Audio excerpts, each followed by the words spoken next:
thanks to you for joining us for the 70th Ask the Governor program. The governor's done this 70 consecutive months, and he is now in the 7th year of his 8 years. He cannot run for another term consecutively, and he says this may be it. So we got another 2 years with the governor if things go according to form, and we've got an hour with him today. And if you'd like to join the conversation, 877-217-5757. And thanks to Jerry Mayer of Hometown Productions, who's providing this on cable channels throughout the state and beyond. Again, 877-217-5757. If you receive a busy signal, be patient. The line should open as we move along and take some questions for the 56th governor. And it was almost 2 years ago, 22 months ago, that the governor on this show had the first shutdown in March of 2020 because of COVID. And here we are 2 years later, and the headline in today's Advocate and Picayune, Louisiana tops 1 million COVID cases. 15,000 of us in our state have now died as a result of COVID, and the latest variant, Omicron, is causing hospitals to fill. Fewer people are dying per capita, but, Governor, it still remains a serious situation. Well, yes, it does, Jim. By the way, thank you very much, and for everyone on at the network, because this is 70 shows, and it's 70. Not just me. You all are doing tremendous work as well, and I want to thank all the listeners out there and wish everyone a happy new year. And what I've been saying to people is, may 2022 to be the best year ever, and if not, can it at least be better than 2020 and 2021? And that gets into the COVID question. So, yeah, we've had more than 1 million Louisianans. These are individual, discrete Louisianans who have been confirmed as positive for COVID since March of 2020. But what we know is a significant percentage of people.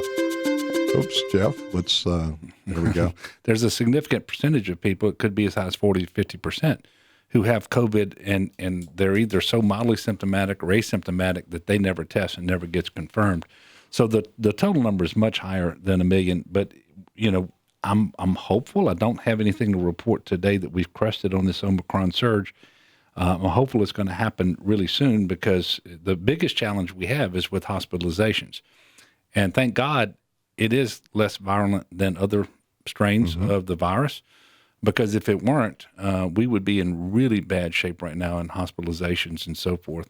And it's tough enough. We added 121 to the hospital today with COVID, so we're a little over 2,304 to be exact.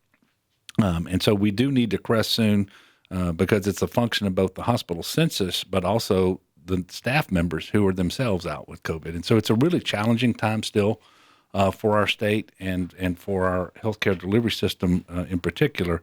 I am optimistic, however, this is going to, in total, be a much better year for us. And I'm hoping, praying that we reach the peak here and start coming down the backside of this surge very soon. Before we go to the phone lines, another big story today. Edwards announces anti-litter initiative, and for those of us who travel the state, we know in some areas we have a real challenge in this regard. What's going to happen with your initiative? Well, first of all, I hope everyone's paying attention, because I really noticed it during COVID, and then it was exacerbated by, I think, the hurricanes, because you have so much trash and debris being hauled around to be disposed of when you have natural disasters. And I'm thinking that there's so many more people who are eating, going through drive-thrus, for example, and we're just not paying attention to how we secure trash and garbage, and whether we're tying off the bags and securing them in our vehicles. Too many people are just willfully throwing single-use containers and other trash out. And quite frankly, it's a stain on our state, which is a beautiful state. I mean, we call ourselves the sportsman's paradise because we are.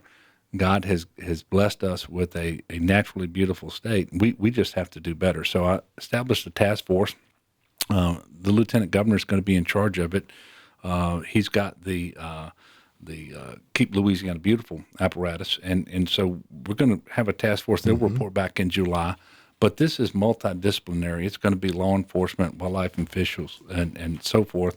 But also it's going to be industry representatives and folks across state and local government to come up with a plan around education, but also what we can do policy-wise and enforcement-wise. the Wards Creek area that we visited yesterday, it was on a beautiful day. It's right out by the Rural Life Museum, which is a very beautiful setting. And you just go back into the woods a couple hundred yards, and you see what the backdrop looked like. And quite frankly, that's happening in too many places because trash ends up being collected with stormwater runoff. And every time it rains and you have all this trash moving through the streets and so forth, it is a real problem. But people should take responsibility for themselves and their own properties, and let's all pitch in and pick it up and get it thrown away properly. 877-217-5757 is your Ask the Governor number, and we start with Patricia in New Orleans. Hi, Patricia. You're on the show. Yes. Hi, Governor. A few months ago, I had called, and it was related to the pandemic unemployment that was cut early. And when I had spoken to you on the phone, you had said something about a deadline that had passed. Well, at the time, which I didn't realize, the deadline hadn't passed yet, and you could have gone ahead and accepted that money. Now we're looking at almost 6 months down the road after a hurricane as well, when people couldn't do anything because of the hurricane because they lost that unemployment. And my question to you is, where do we go from here? Well, first of all, the deadline in Louisiana was in early August. For the country, it was September, right around Labor Day of 2021, with respect to the end of the pandemic unemployment benefits. So they were discontinued in Louisiana 1 month early in exchange for a permanent benefit increase for people who do need state unemployment benefits. So that was the situation then. I'm pretty sure that's what I related to you on the radio. But those benefits have been exhausted nationwide. They have not been renewed. But if you qualify for state benefits, you need to apply for that. Go back to the phone lines. Jeff Palermo producing, and Stephen in Baton Rouge. You have the floor. Good afternoon, Stephen. How you doing, sir? Fine. Doing fine, Stephen. Thank you. I'm speaking in memory of my uncle who passed away because of COVID, and people I've known, I've worked for, and people I've taken care of, seniors. And my problem I have right now, not with the governor, but with people he delegates things to, a lot of seniors are still going to continue to die. People out there just be the common courtesy, the compassion in their hearts is just not there. I mean, to me, you knew all these football games, Tiger football games we're going to, no mitigation taking effect. People are just out there running wild. You can't put people together having vaccinations, not having vaccinations, and expect different results. My question is, there's a lot of seniors out there who don't have computers, a lot of seniors who don't have internet service. How are they going to get their masks? How are they going to get their at-home tests? And, sir, we are last in the nation in vaccinations. All right. I don't know if that's the case, is it? No, but it's not. Jeff, there we go. Yeah, no, it's not the case. We're not last, but no, I'm not proud of where we are. But we're not last either in people with one shot or people who are fully vaccinated. But we do need more people to roll up their sleeves and be vaccinated. We're slightly over 50%. I think we're 51% fully vaccinated of our entire population, right at 59% had 2 shots. Only about 38% of people who are eligible for boosters have had a booster, and that's really important right now with respect to Omicron. And I agree 100% with Stephen. It's a very serious situation. We do want people to take advantage of every opportunity they have out there for testing. It is a good thing that the federal government has made available tests that you can order. And understand that some people don't have computers or they're not literate, but for those who are, they need to go to covidtests.gov, and they're completely free, and then they should ship within 7 to 12 days, and it's 4 free tests per home, and that should be very helpful. But what people can do, if they've got a phone, is call 211. And that is a resource line that they can be directed to where tests are being conducted. For example, we still have lots of PCR testing going on in Louisiana at no cost. And 211 will link them up with the PCR test. By the way, testing is at an all-time high. Already in the month of January, which is half over, we've tested 950,000 people with PCR tests. That's the highest volume we've ever had for a month.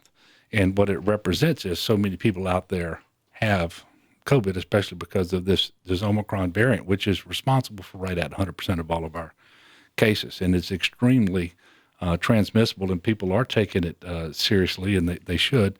But if you've got a phone, call 211, and they can hook you up. By the way, you can go to a drugstore, get tests as well as they are available, and now private insurance will pay for that. I want to make sure that people understand that as well. 877-217-5757 for Governor John Bell Edwards. James in Longview, Texas, one of our favorite callers. James. Good afternoon, Jim, and good afternoon, Governor.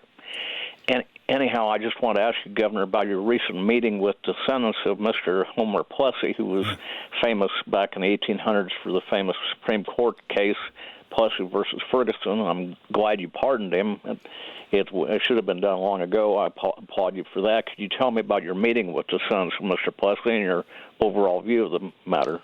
Yeah, well, thank you very much, James. I will tell you, I've done a lot of really neat things as governor. None were, in my estimation at least, more meaningful than the pardon that I issued on January the 5th to Homer Plessy. And it was great because it wasn't just Plessy's descendants who were there, but it was also Judge Ferguson. Judge Ferguson's the one who said, no, the statute is valid. You violated it. You're guilty.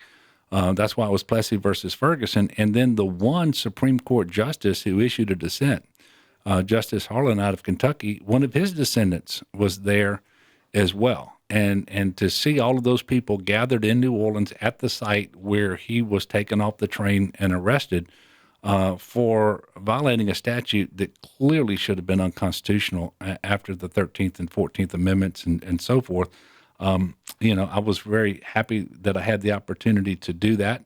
But we don't make the progress that we need to make as quickly as we need to make it in this country, and I think this highlights that because that 63 years after Homer Plessy was arrested for refusing to give up his seat is when Rosa Parks refused to give up her seat in Montgomery, Alabama, on a bus.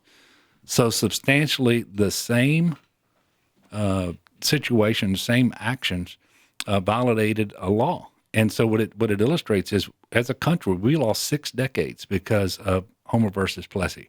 And that's a shame, but hopefully we can all recognize that act should have never been illegal. That's why the pardon was, I think, so essential, so that at least going forward in the history books, there should be a footnote that Homer Plessy was pardoned for that criminal conviction.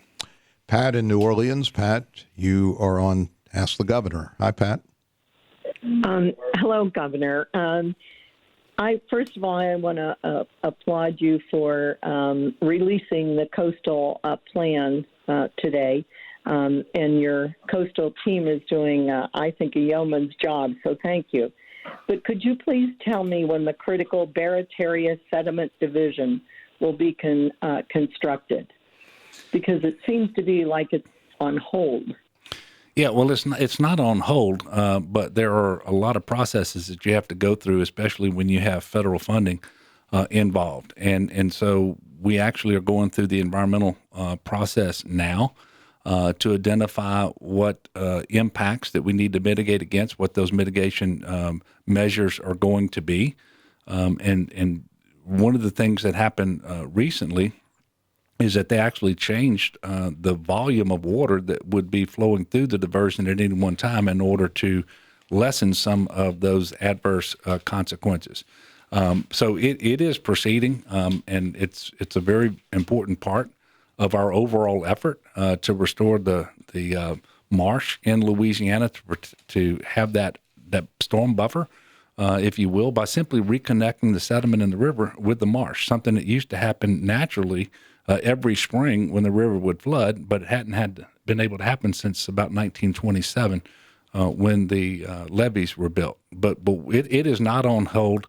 I will tell you, Miss Pat, if you'll hold on and give your name and number to Grace, who's on the phone, I can have someone call you and give you a more detailed timeline going forward. All right, Pat, thank you for calling. Let's go to Philip in New Orleans. Philip, you're on Ask the Governor. Hi, Governor. Good afternoon. Thank you for your great work. I'm a big fan. I wanted to, follow up on the last caller. The Coastal Master Plan was released, I think, today. And what's the process for finalizing that? I think there's some hearings and this, that, and the other. And I'm a big supporter of I think around $1 billion, right, being set aside to help save our coast. Could you fill me in on just the details? Yeah, so you mentioned the Coastal Master Plan. I want to make sure I understand the question. Philip, are you still there? Yes, I am here. The process for finalization of the Coastal Master Plan. Okay, thank you. So that happens in the legislature, and every year there's an instrument, and it almost always, I think maybe has always, passed unanimously, which I think indicates just how much support there is for the overall effort in Louisiana. By the way, there's no place in the country more affected by climate change, coastal erosion than Louisiana, and it's extremely important, especially if we want to have that storm buffer between our populated areas and the Gulf of Mexico. And so that's a process that happens every year in the legislature. You're going to see that. But we've got really exciting news that we're releasing today about some funding, not just some funding, tremendous funding that's coming through the Army Corps of Engineers, $2.6 billion for Louisiana projects. It's $2 billion from the Supplemental Disaster Relief Bill that Congress passed recently, and then another $643 million from the Infrastructure Investment and Jobs Act, all of which are going to go to flood control projects and coastal projects and so forth. In addition, there's some opportunities to compete for discretionary grant dollars to do even more along our coast. And so if you haven't seen it, you're going to see that press release very, very soon. The Corps of Engineers is already talking about it. And of course, CPRA, DOTD, under the leadership of Chip Klein and Sean Wilson, respectively, they're out there talking about it right now. So this is the big deal. And I do want to get back real quick to Pat's question, because a permit was granted this spring on the Mid-Barrett area, and construction will hopefully start this fall. And then the construction timeline should be 3 to 4 years. 877-217-5757, your Ask the Governor number. Joe and Zachary. Joe, you're on the air. Good afternoon. Afternoon. I just wanted to ask, Governor, I'm proud to say I'm from Louisiana, but it's getting harder and harder to say that, and we're just consistently, in the bottom 10, 45 through 50 or so in healthcare, education, infrastructure, metro environment, crime corrections, etc. Just curious, if you have any idea, if not that there's one thing in particular that got us here, but what do you believe kind of got us in this place, and what you see as kind of a vision to get us out? Well, first of all, Joe, thank you very much for the call. And we are challenged in more ways than we would like, and we have been for a very, very long time. And if there is one answer, and this is always an oversimplification to say there is a single thing you can do, I really believe it's education.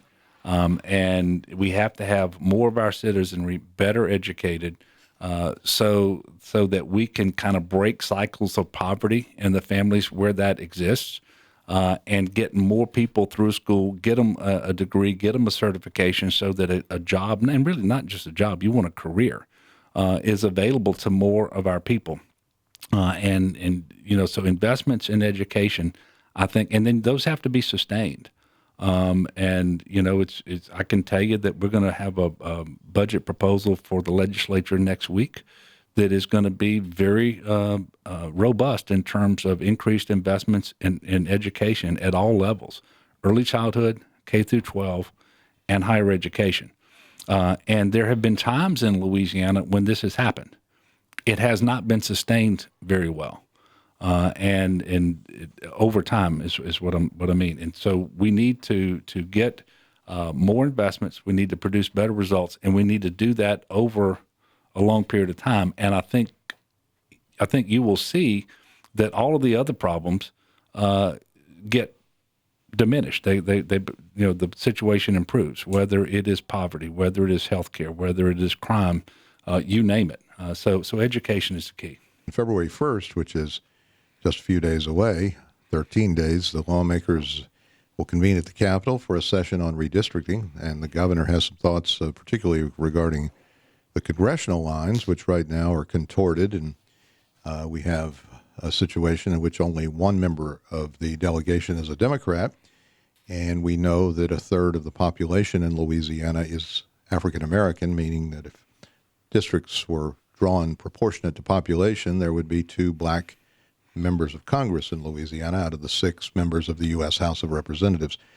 It's easier said than done, but is this possible, or is it going to be a difficult lift? What do you think? Well, I think it's possible. I think it's going to be difficult, primarily for political reasons.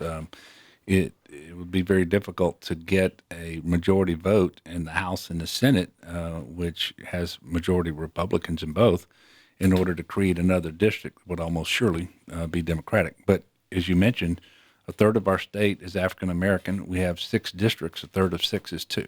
Right now, we only have 1, and so I believe that if a map can be drawn, it should be that would have 2 districts that would be comprised of a majority of African Americans. It's easier to say than to do because you don't necessarily have the African American population situated where they can be connected, and the maps actually make sense. But I believe that if it can be done, it should be done, and it would be a challenge politically to get the votes, I think, to pass it. But it would seem to make sense to me. Based on your philosophy, I suspect you will talk with lawmakers and try to get them to do the appropriate thing in your mind. But if they don't, will you veto a bill that would involve some districts that you found inappropriate? Well, I mean, potentially, and I get that question a lot, especially as it relates to redistricting. But I think if you'll go back for the entire time I'm been governor, I don't really talk about vetoing instruments leading into sessions, and so long as there's an opportunity to try to work with the legislature to get a bill on my desk that I won't veto. But obviously, if we have districts that are just patently unfair, you just have an intense effort to confer all the advantages on one party and all the disadvantages on the other by not being consistent in how you draw new districts in order to account for population shifts across Louisiana, then certainly that would be something that I would have to very seriously consider vetoing.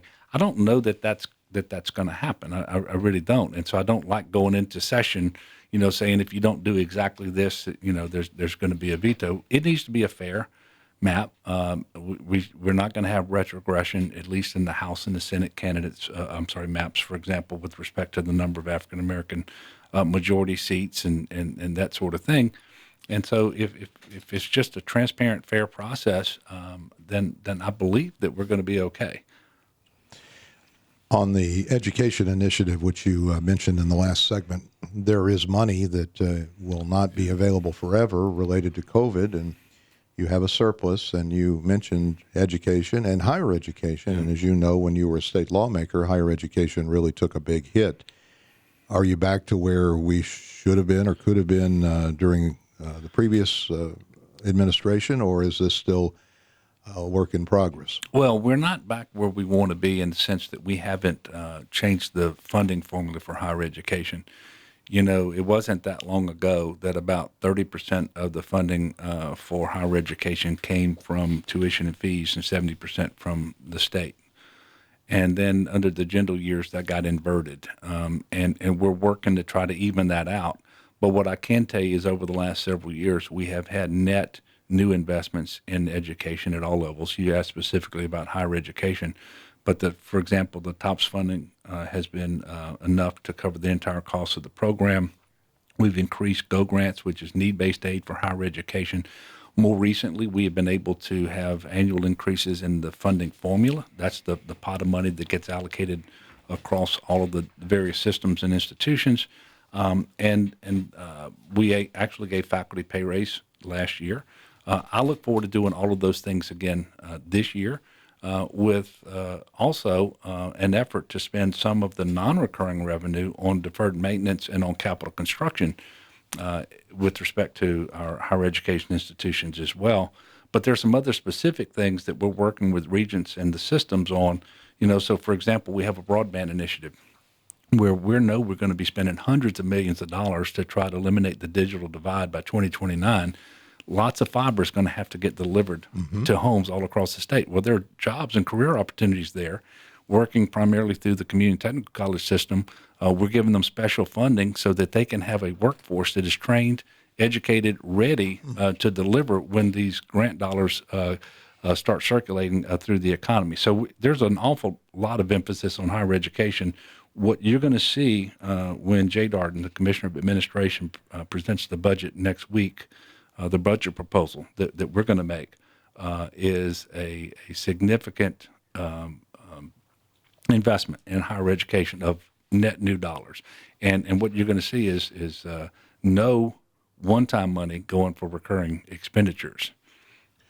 Now, you mentioned broadband, and if I remember right, there was $80 million available when Governor Jindal was in office that administration rejected. Would the state have benefited from that money? Oh, sure. First of all, the digital divide wouldn't be what it is today. We've got 4.6 million people in Louisiana, at least a third, don't have access to the internet, either because it's not available, it's not affordable, they don't have the devices or the literacy. And that the situation wouldn't be that acute. But I don't want to look backwards on that. I want to look forward. We have $177 million available for broadband across the state of Louisiana through the American Rescue Plan. $90 million of that is available right now. And in fact, the first proposals came in for grants in December. And competing for $90 million was $450 million worth of proposals across 57 of our 64 parishes. Now, in a couple months, we have another $87 million, the second installment of the American Rescue Plan dollars. And then when we exceed that, we have $100 million from the Infrastructure Investment Jobs Act. And so we're going to make significant progress in the short term with respect to broadband, having it available and affordable across Louisiana. And I'm excited about the work that we're doing there. Bridgette in New Iberia. Bridgette, you're on Ask the Governor with Governor John Bel Edwards. Hi, Bridgette. Hi. Can you hear me clearly? Yes. Yeah, we can hear you, Bridgette. Okay, so I really want to start off by thanking you for all of the positive things you've done for the state. You've just really made me proud of living in this state, that you take a positive attitude towards all of the difficult things you've been dealing with. So thank you. I'm an educator. I appreciate your support of education. I spent Monday picking up litter with our community group, so I appreciate that part of it. My question is really about moving forward with the infrastructure for our state, improving our roads, but also improving access for an electrical grid for electric cars. I know we are an oil-producing state. My family is part of that industry. All right. Bridgette, first of all, thank you very much for the call. More than that, thank you for being an educator. I happen to be married to one of those, and they're very special. And by the way, one of the biggest challenges, I answered a question a while ago, what's the most important thing we can do?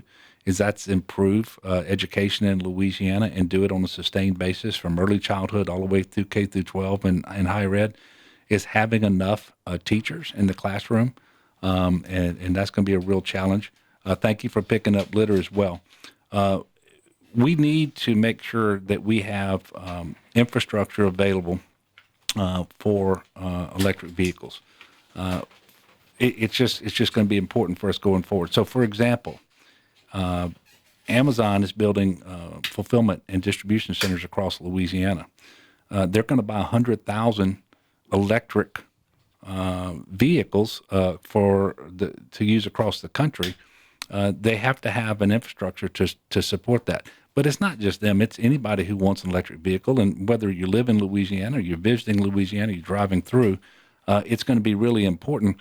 And more, you're going to see fleets being purchased, whether it's by governments or private industry, that are going to be more concentrated among electric vehicles, because CEOs are being told by their boards of directors to reduce their carbon footprint. And so their capital expenditures, whether they're renovating an industrial facility, whether they're building a new one, or whether they're buying automobiles, they're going to start doing this. And so we have to make it available in Louisiana, and we are going to be moving forward with some money from the Infrastructure Investment and Jobs Act to do that. We'll try to get to as many of you as we can in our remaining time, but there are some issues that are percolating right now, including the U.S. Senate deliberating on the voting rights bill, which will likely run into some problems because of the filibuster. And Joe Manchin and Kyrsten Sinema, two Democrats, have been reluctant to change the current process that requires 60 votes. And if that's the case, then, Governor, probably won't happen. And that means that we could have some widespread changes that stay in place in many states. Your thoughts? Well, if you look at what happened last year across the country, there were a lot of states that enacted laws to make it harder to register to vote, to stay registered, to cast your vote, and did it, I think, under false pretenses, if you will, alleged fraud, and that too many citizens were expressing doubt about the fairness of elections. Where if they were expressing doubt, it was because of what was being sold by people in a way that was very intentional, but not at all based in reality. Not significant widespread fraud anywhere in the country last year that would have changed elections. So I do hope that Congress can find a way to make sure that voting is protected, that it's fair, that it's transparent. We should all have confidence in the results of our elections, and then we should support the transfer when one candidate beats another, or when one party beats another. I will tell you, I'm proud of the fact that in Louisiana last year, the only significant change to our election system was we added 3 days of early voting in years when we have a presidential election. So we made it easier for people to vote, not harder. Jim in Covington. Jim, you're on Ask the Governor with Governor John Bel Edwards. Hi, Jim. Yes, sir. You're on, sir. I have a question as to your plans for the future after you cease being the governor. I'd like very much. I was impressed by your performance in your last election. It proved to me that not everybody in Louisiana stuck on Trump, and that you've done a good enough job that you are available statewide to win any election, it seems to me. And I would like to see you run for both Senate seats if you could divide yourself. No, thank you. Yeah, thank you, Jim. I appreciate the call and the kind words. And I've had a great run in elective office, 8 years in the House of Representatives, now 6 years as governor with 2 to go. And every day it's a special treat for me to be able to serve. And I look forward to working all the way through the end of the term. I have no plans to run for elective office again. I am fairly certain that the private sector awaits me, and that Donna and I will go home to Tangipahoa Parish, but I will remain involved, obviously, because I care too deeply about the people of our state and of our country and all the various issues, that I will remain involved. But I don't believe that I will be a candidate asking people for their vote again. There is a Senate race on November 8th, the primary, and Senator Kennedy is seeking a second term. 2 Democrats now in the race. Are you following that one? Oh, yeah. I'm following the race. I think it's always going to be an interesting situation when you have a midterm like we have, and you kind of see how things are playing out around the country. I can tell you I'm particularly impressed by the credentials of Luke Nixon. Here from in this area now, but someone who was educated at the Naval Academy, which is kind of hard for me, being a West Point graduate. but his service to the country as a fighter pilot, for example, and in his stand on the issues, sort of as best I can tell, at least. Very similar to mine in terms of being a Democrat, a moderate Democrat, and quite frankly, I'm attracted to his candidacy. So that's all but an endorsement. Well, all but that may happen at some point. Right now, we're working on a number of things, and we'll see what comes a little later. Now, did you ever think you'd see a serious U.S. Senate candidate running a commercial where he's smoking marijuana? No, and I quite frankly hope it's not one that benefits the candidacy. It's one thing to have a position on the issue. And in fact, I've signed a bill last year decriminalizing marijuana. If you've got 14 grams or less in the simple possession, you're going to be issued a citation. You're not going to be booked. You're not going to have multiple instances that get stacked together in order to enhance the penalties. And so that's already happened. I believe in that. I don't support legalizing recreational marijuana. And of course, I have supported and did vote for it in the legislature and signed some bills as governor with respect to medicinal use of marijuana. But the imagery of actually smoking marijuana on an internet ad, just not something that I think people should reward him for. Wanda in Baton Rouge. Wanda, good afternoon. You're on Ask the Governor. Thank you. Governor, this is Wanda. I'm a family nurse practitioner calling about the proclamation number 235. Specifically the collaborative practice agreement. Are you going to maintain a moratorium on that requirement for advanced practice providers because of the COVID, or will you be stopping that it expires today? Well, Wanda, I wasn't aware that any of my proclamations on COVID expired today. We do have, and I think we have until the 21st before that happens. So I don't believe it expires today. We're not talking about any substantive changes to the proclamation of a public health emergency when I reissue it on the 21st. So anything that's in there related to the collaborative practice agreements and certain requirements being suspended, that will continue. At least that's my intention as I sit here and I speak to you through the radio. Thank you, Wanda. Leo in New Orleans. Hello, Leo. You're on Ask the Governor. Hey, how are you today? Hi. Good afternoon. Hi, Leo. I just wanted to know if you knew about or had a plan with all these carjackings going on in New Orleans. There's been a lot of violence from people with kids in the back of their cars getting their cars stolen at gunpoint, to students, to older people. It seems like there's not much going on with the police department and stopping, or the mayor speaking on these issues, and I think a lot of people are a little uneasy. Yeah, well, Les, first of all, thank you for the call.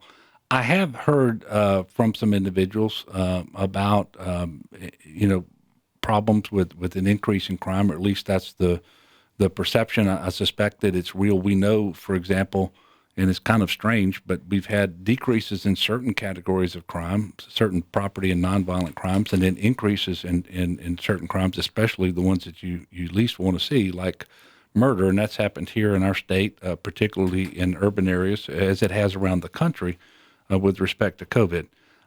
As to specific categories of crime in New Orleans, I'm not going to say that I have firsthand information or requests for any assistance out of New Orleans, but I do know that on a regular basis, Colonel Davis of the state police meets with the chief of police to see, in New Orleans and elsewhere, by the way, to see what we can better do to aid local law enforcement. And so if there's a request there, we will be looking to see what we can do.